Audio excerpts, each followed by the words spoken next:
आपण सगळे विराट कोहलीला एक वर्ल्ड क्लास क्रिकेटर म्हणून ओळखतो. त्याचे रेकॉर्ड्स, त्याची कन्सिस्टन्सी आणि त्याची फिटनेस लेवल.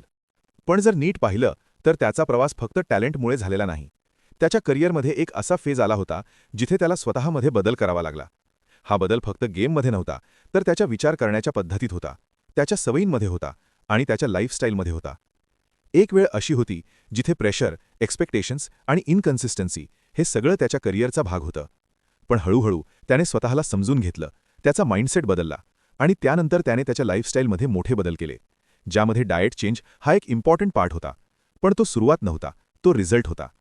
या व्हिडिओमध्ये आपण स्टेप बाय स्टेप पाहणार आहोत.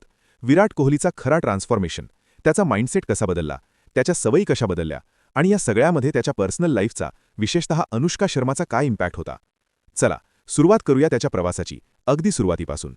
विराट कोहलीचा जन्म दिल्लीमध्ये झाला आणि लहानपणापासूनच त्याला क्रिकेटची खूप आवड होती. तो फक्त खेळत नव्हता, तर जिंकण्यासाठी खेळत होता. लहान वयातच त्याने क्रिकेट अकॅडमी जॉईन केली आणि तिथून त्याचा प्रोफेशनल प्रवास सुरू झाला. त्याच्यामध्ये एक गोष्ट सुरुवातीपासूनच क्लिअर होती की त्याला क्रिकेटमध्ये काहीतरी मोठं करायचं आहे. पण त्याचवेळी तो परफेक्ट नव्हता. त्याचं लाईफस्टाईल साधारणच होतं. दिल्लीमध्ये वाढलेलं असल्यामुळे खाणं, पिणं, रुटीन सगळं नॉर्मल होतं.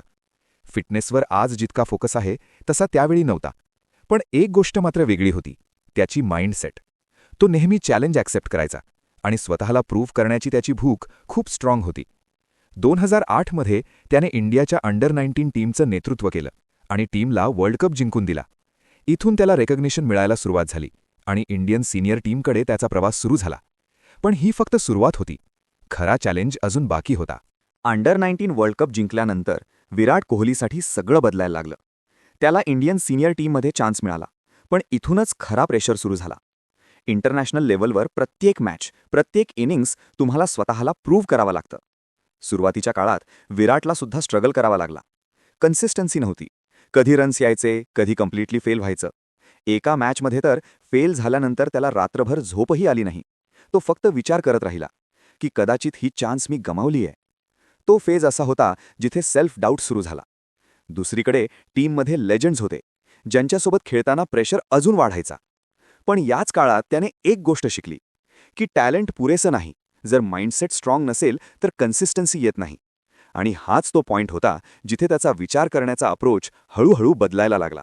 कारण त्याला समजायला लागलं होतं की जर पुढे जायचं असेल तर स्वतःमध्ये बदल करणं गरजेचं आहे. त्याला जाणवलं की अनेक वेळा तो रिझल्टबद्दल जास्त विचार करतोय आणि त्यामुळे प्रेशर अजून वाढतोय.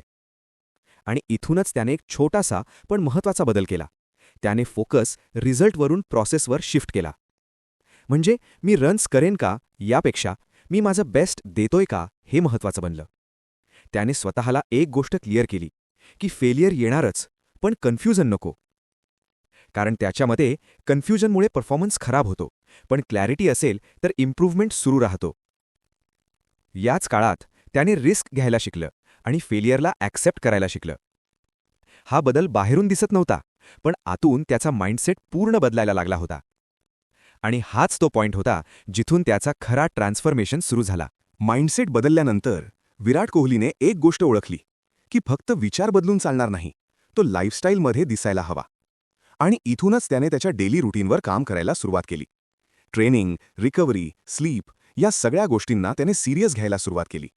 तो आधीसारखा रँडम नव्हता राहिला, तर प्रत्येक गोष्टीत डिसिप्लिन आणायला लागला.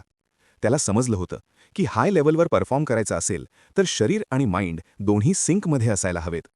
तो फक्त प्रॅक्टिस करत नव्हता, तर प्रत्येक सेशनमध्ये पर्पज ठेवत होता.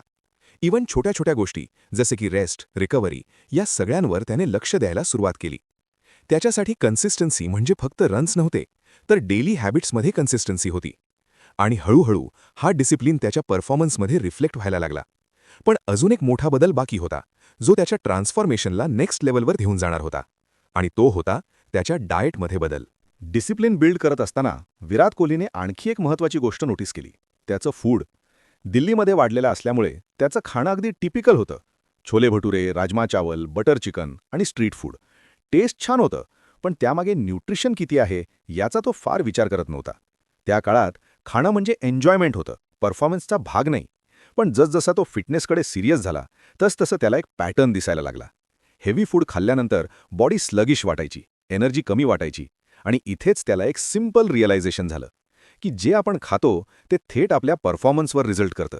त्याने विचार करायला सुरुवात केली की जर रोजच असं खाल्लं तर बॉडी कशी परफॉर्म करणार. आणि इथूनच त्याने खाण्याकडे वेगळ्या नजरेने पाहायला सुरुवात केली. तो टेस्टपेक्षा न्यूट्रिशनकडे वळायला लागला आणि क्लीन, सिंपल फूड प्रेफर करायला लागला. हा अजून व्हीगन फेज नव्हता, पण ही होती सुरुवात अवेअरनेसची. आणि हाच तो स्टेप होता जो पुढे जाऊन त्याच्या डाएटमध्ये मोठा बदल घडवणार होता.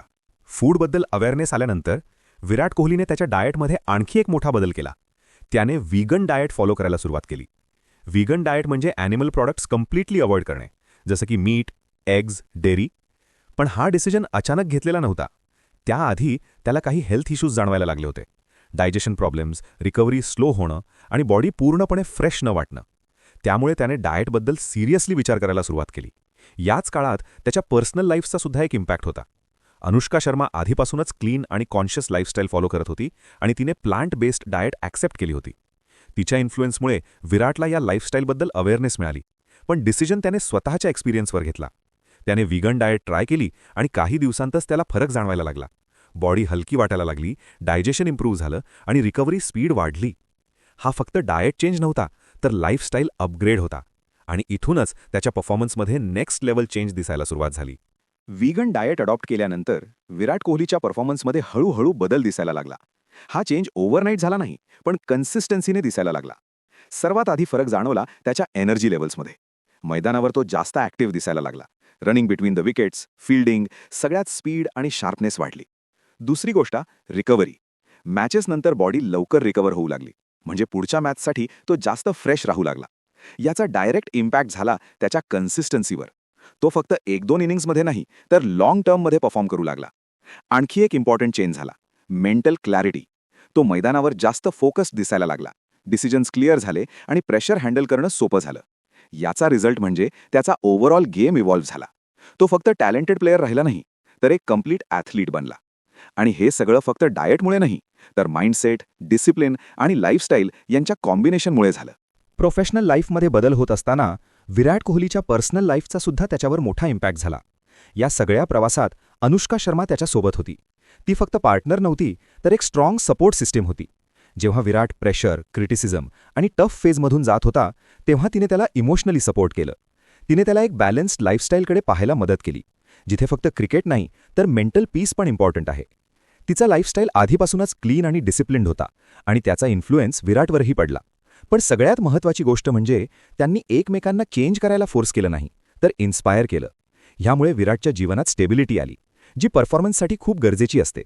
कारण शेवटी स्ट्रॉंग माइंडसेट बिल्ड करायला स्ट्रॉंग सपोर्ट सिस्टम असणं तितकंच महत्त्वाचं असतं. आज जर आपण विराट कोहलीकडे पाहिलं तर एक गोष्ट स्पष्ट दिसते. तो फक्त एक क्रिकेटर नाही, तो एक कम्प्लीट ॲथलीट आहे. आणि विशेष म्हणजे आजही जेव्हा तो इंडियन प्रीमियर लीगमध्ये खेळतो तेव्हा तो अगदी फ्रेश दिसतो, जसं की त्याने करिअर आत्ताच सुरू केलं आहे. त्याची एनर्जी, त्याची इंटेन्सिटी आणि त्याचा फोकस आजही तितकाच स्ट्रॉंग आहे. हे सगळं अचानक झालेलं नाही. हा रिझल्ट आहे त्याच्या माइंडसेट चेंजचा, त्याच्या डिसिप्लिन्ड लाईफस्टाईलचा, त्याच्या फूड हॅबिट्समधल्या बदलाचा आणि त्याच्या स्ट्रॉंग सपोर्ट सिस्टमचा. विराटने आपल्याला एक गोष्ट शिकवली की सक्सेस फक्त टॅलेंटवर अवलंबून नसतो, तो डेली हॅबिट्सवर अवलंबून असतो. आणि जर तुम्ही तुमचा माइंडसेट बदलला, तुमच्या सवयी बदलल्या, तर तुमचा रिझल्ट आपोआप बदलतो. म्हणूनच तो आजही पीक परफॉर्मन्स देतो आहे आणि म्हणूनच तो एक परफेक्ट ॲथलीट आहे. आता प्रश्न तुमच्यासाठी, तुमच्या जीवनात असा कोणता छोटा बदल आहे जो तुमचं फ्युचर बदलू शकतो?